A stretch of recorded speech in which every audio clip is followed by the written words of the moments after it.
Hello, everybody. We are live here right now with John Lagimodiere from Eagle Feather News, also the founder of Aboriginal Business Consulting Services. He is here today. He is usually the guy on field, on location, with the camera, taking tons of content and tons of news stories. So I'm assuming this is a little different for you right now, John. Well, you know, I'm a media tramp, Kendal. Yeah. So I've been on both sides of the camera and both sides of the microphone. Had my own radio show, but I've also been on tons of radio shows. You know, been on TV lots, just talking about the issues. People always want to understand and learn about Aboriginal issues, and oftentimes they turn to me for explanation. Anytime I get a chance to talk about these things, I'm willing. Awesome. And I remember seeing you even on the national stage. You were on the 8th Fire. Tell us your experience with that. The 8th Fire was a blast. It came about randomly. They were doing, obviously, 8th Fire. I didn't know anything about it, but one of their producers there said, a friend of mine back in Saskatchewan teaches Aboriginal awareness, and it was Connie Walker, who's now a very high-profile journalist with CBC National. Yeah. So they phoned me up and they said, hey, you want to do something? And originally they were going to come and tape myself and my facilitating partner, Winston McLean, doing a seminar for one of our clients.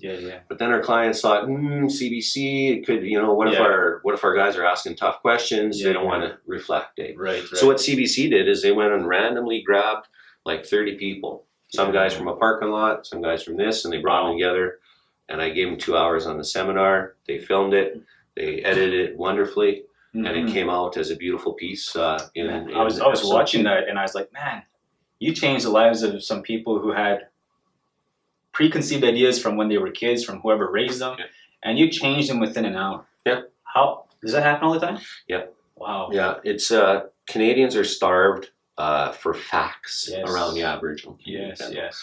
So when I go in there and I just say, okay, this is the reality. This is how it works. This is what a status Indian is by law. This is the benefits they get. This is how the treaties came to be. And then here's the Indian Act.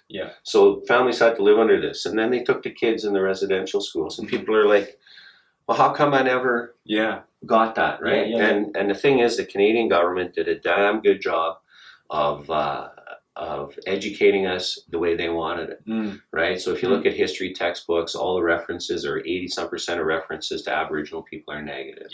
They teach the colonial system. They teach the way the Europeans saw the Indigenous people in this territory. And they never told them about the residential schools. They never told them about this stuff. So when people get the facts, they can see how today's issues tie in historically. And then they're grateful. Wow. Because they finally know. Jeez. It's a fun job. That's amazing. I'm sure seeing someone change within an hour would be amazing for anyone to have as a job. Just at least planting a seed, you know, for people who have these misconceptions about Aboriginal people in general.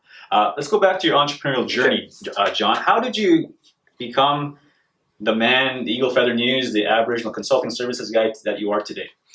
Reluctantly and flukily. I was killing time, doing part-time job this, part-time job that, not too effective.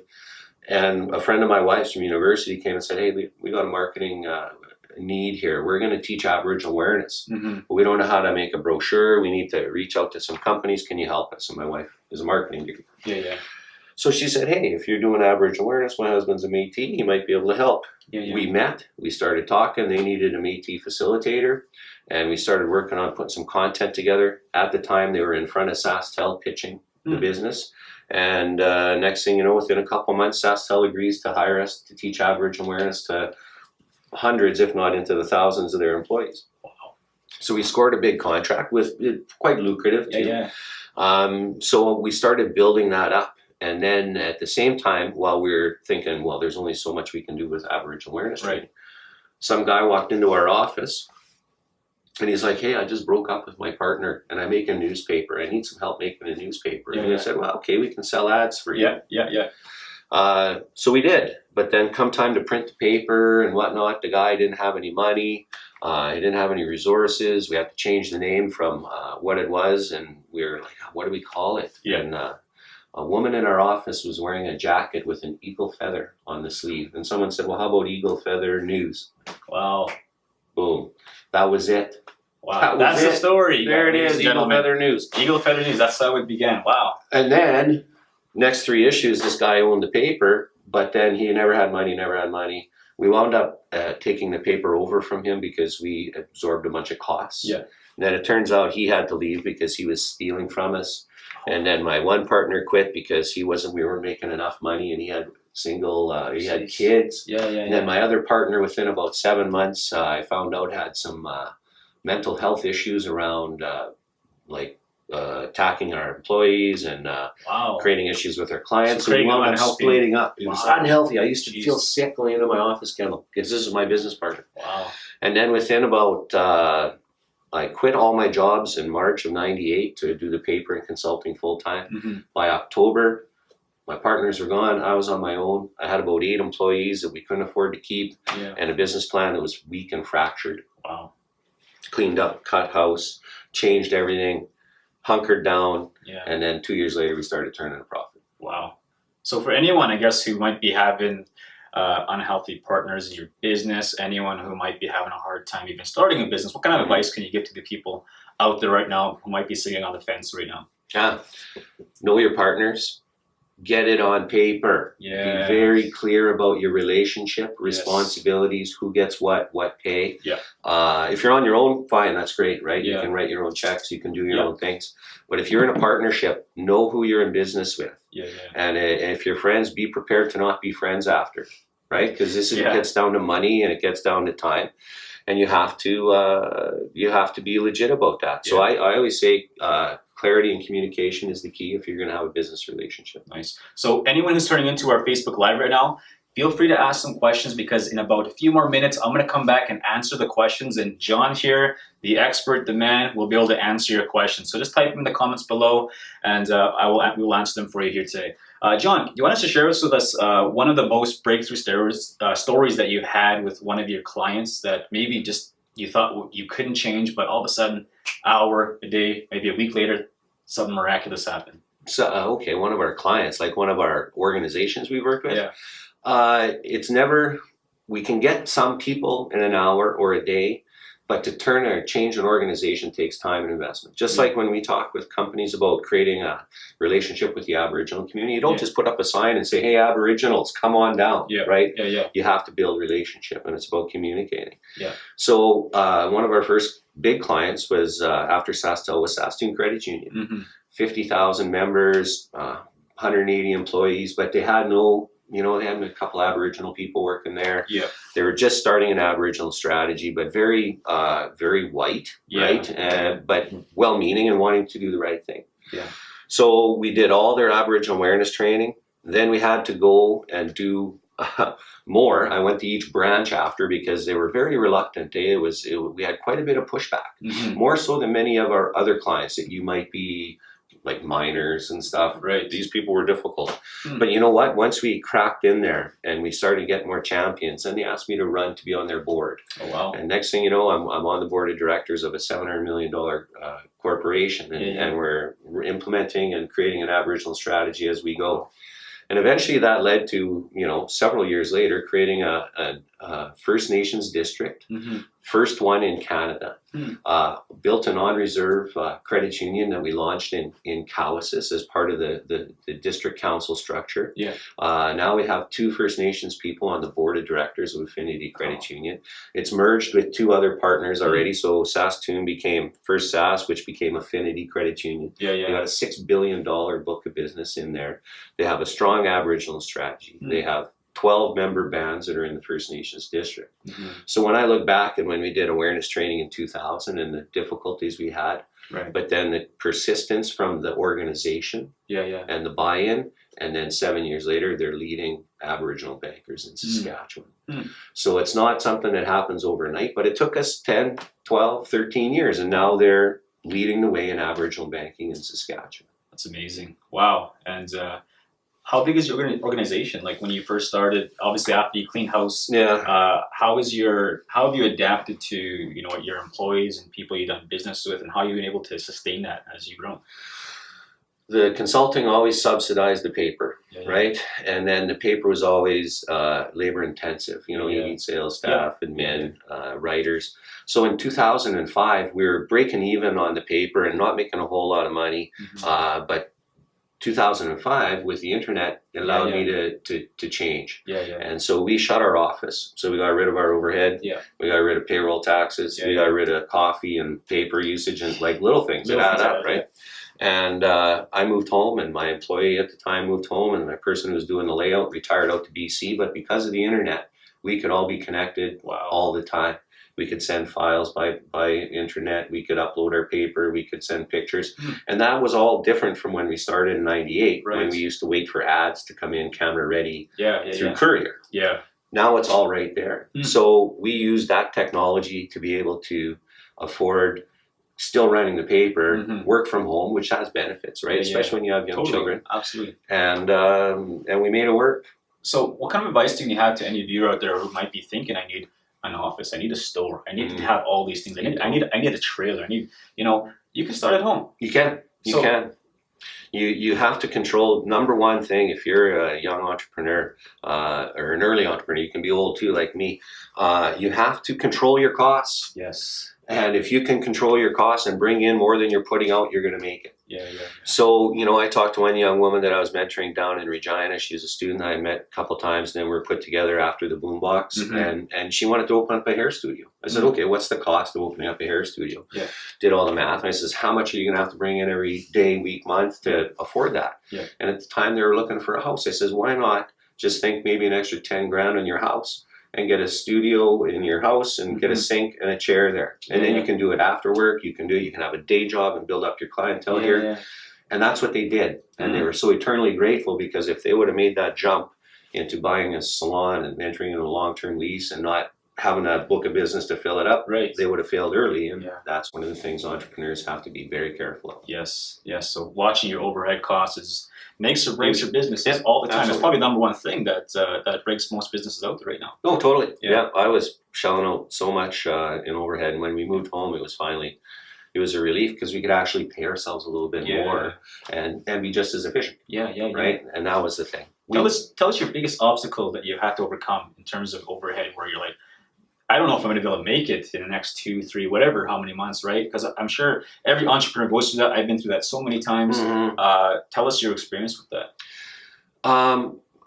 It's an expensive business, newspapers, right? Consulting's nothing, laptop, desk, go. But newspapers is you're paying, anywhere from $2,000 to $3,000 in shipping, anywhere from 3 to 4 in printing. So right off, you got $7,000 bill before you even start doing it. And then you got to pay your writers. Then you got to do this. Then you got to do that, and it all adds up. Our trouble off the start, we were very fortunate. My wife was well employed. She had a good job.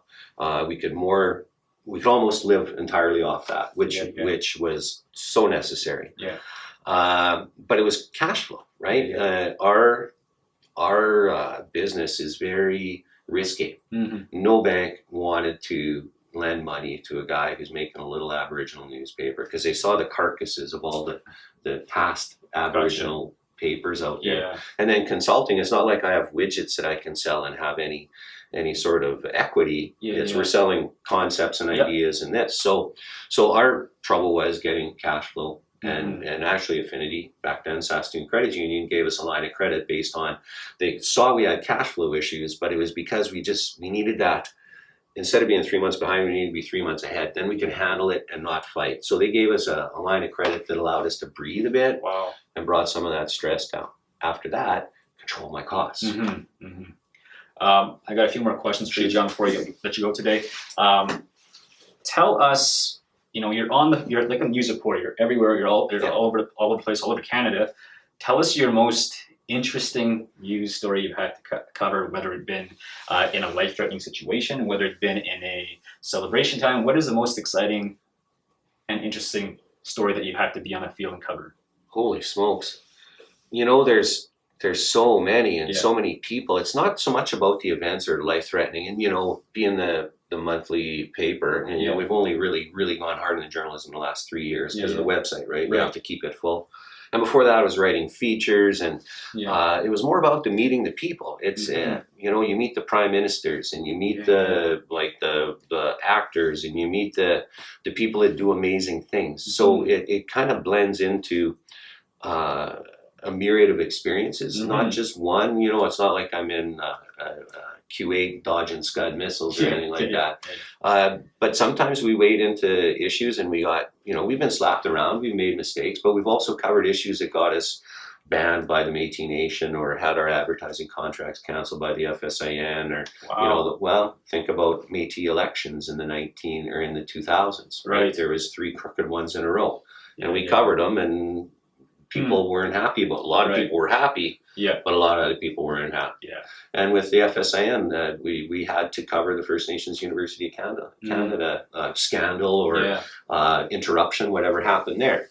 FSN leaders weren't happy about issues there, especially when one of my columnists works there, and I've taught, you know, so we've been. You've been in some. We've opened up some cans of worms, and we've paid the price at times, but in the media and journalism, that's what you do, right? So it's part of our job, and I think, we got slapped a bit, but we also got street cred from it, you know, and people appreciated having that voice there at the time. And it's difficult sometimes on deciding what to cover and how to cover it, right? Because sometimes this is people's lives. Yeah, absolutely. Right. So that's a lot of value already with the short time we've had with John. We'll just take a few questions right now. If you have any questions here, now's the time to ask them on the Facebook. Let's see our first question coming from Cameron today. In the beginning, do you think it's better for a small business to be a sole proprietor or a partnership? It depends. If your partner brings good question though. If your partner brings good value and you guys can work it out, go for it. If your idea is you and yours, stick with. You don't need to. I would recommend, if you're in a risky business, make a corporation. It's well worth it to cover any sort of liabilities you may have personally. You want that business to have to take that hit, and we did that a while ago, especially with the newspaper, and we've been threatened to be sued a few times, but it's part of the game. That's part of So make a corporation, but I always say this, don't trust me. Talk to an accountant. Right? Go to an accountant and they will tell you. You tell them it's worth the $300, $500, $800, whatever it is, because you'll save it in taxes. Right? Talk to an accountant. Explain your business. Explain your income. How you're getting it. What you're doing with it. And they'll give you the best advice to their knowledge on how to set up your business. Awesome. Go to a pro. Yeah. Thank you very much, John. Next question, John. Do you only serve communities in just Saskatchewan, or do you do what you do across Canada, pass your strategies also to groups of any age? Groups of any ages. I get asked to speak at schools and whatnot quite a bit, and they don't pay as well. Here's a pen and a thank you card from the grade 4 class. Right. So I don't really, those aren't my high priority. I like getting in front of adults because I can change them and impact them more and provide more change down the road, right? Absolutely. I have spoken in Ottawa, in Toronto, in Winnipeg, at other things. We don't have a whole lot of clients out of Saskatchewan because we've been very busy in Saskatchewan. That doesn't mean I'm not going out of the border. We've created an online Aboriginal awareness seminars. And we're selling that across Canada right now, and we have nibbles. We're going to have to go to Ontario and do a presentation. We have some major national associations coming on board that are lining up, and so we're going to sell them that, and we're also going to do the in-person stuff, because it's all well and good to learn about Aboriginal people from watching a seminar, but it's that interactive conversation you can have when you're explaining the issues in a human way. Right, absolutely. Thank you so much for that, John. Looking to travel. Absolutely. So let's just touch on that piece right there. From an entrepreneur perspective, there's so many misconceptions from people who might be working in the wage system, might be getting wage from an employer, and they wonder why entrepreneurs have to go, why they're working late at night, why they can't work for a school, but they have to work for a corporation. But put them first. It's because of the contracts, right? And why do you have to go where the contracts are? Maybe you can explain that for me, because a lot of people don't understand that. Like, as entrepreneurs, you have to go where the money is, right? You have to. How else are you going to live? Yeah. Oh, totally. Yeah. And we've catch flack in our paper, without doubt, and I see the comments online for being a shill, right? We'll run a mining week in May. Ran an article on 3 women who have great livings Mhm. working for mining companies. Mhm. And we put this on our website, and it's like, oh, we know where this guy gets his money. You know, why don't write some? You know, what am I supposed? I'm writing an article. It's Mining Week. I'm writing about how employment is helping these people, Yeah. and I got slammed because I didn't write how mining is destroying the earth and raping the mother. Right. You know, Right. so you can't please everybody all the time. Yeah. I don't even remember what the question was when we started because I'm all confused now. I just want to go on to one more comment Sure. here, John. It says, who else was, I dismissed it here. Colleen says, good morning. My tablet, I could not connect, but I could not watch. I just want to say that you two are awesome inspiration for youth. You guys rock. Lorianne Daniels says, you rock there, John. I like so Lorianne awesome. Daniels. Just for the record, that person who said that comment, Colleen Hamilton, is a Bomber fan. Don't you ever call me again, Colleen Hamilton. You Bomber fans. Just Actually, kidding. I think She's we a have good a person. helmet back here, actually. Yeah. Here we go. This is actually his number one fan right here. That's right. This is Colleen Hamilton. Look at this. Yeah. Yeah. No So- offense, I love Bomber fans. My family's from Winnipeg, the Red River Territory. Yeah, They're absolutely. good people. Awesome. So, Misguided. John, Yes. any last words of advice to anyone who might be watching right now? Any last words of inspiration to keep moving forward, not give up, and keep pushing? Yes. If you want to be an entrepreneur, two things. You have to be the hardest worker and you have to have the highest standards. Mm-hmm. If you're ready to do those two things, then you can be an entrepreneur, right? Yes. Because you got to bust it. You got to put in that extra. You got to lay your guts on the table. You got to stay home some nights. Or you got to work late. You have to do that. And then lastly, if you say you're going to do something at a particular time, do it by that particular time. Right. And right. that'll get you all kinds of street cred. So follow up on your word and work real hard. Awesome. That's all I can say. No, I appreciate that. There, someone said, "Go S, go LOL." Thanks for the coaches. Well, maybe not. Yeah, absolutely. Thank you so much, John, for coming in today, sharing your knowledge with our viewers.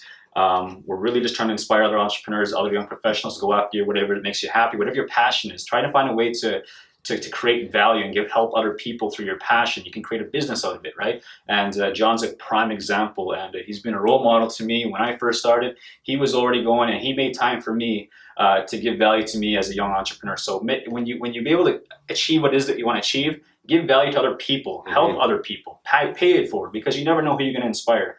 So we're here today, and now I'm interviewing John. Who would have thought, right? So crazy things happen. So thank you again, John. Where can we find you, John? EagleFeatherNews.com. EagleFeatherNews.com. Thank you guys so much for tuning in. We'll be posting this on YouTube later. Thank you guys again. You guys are amazing. Take care Have a from me great and weekend, John. everybody. Go Riders.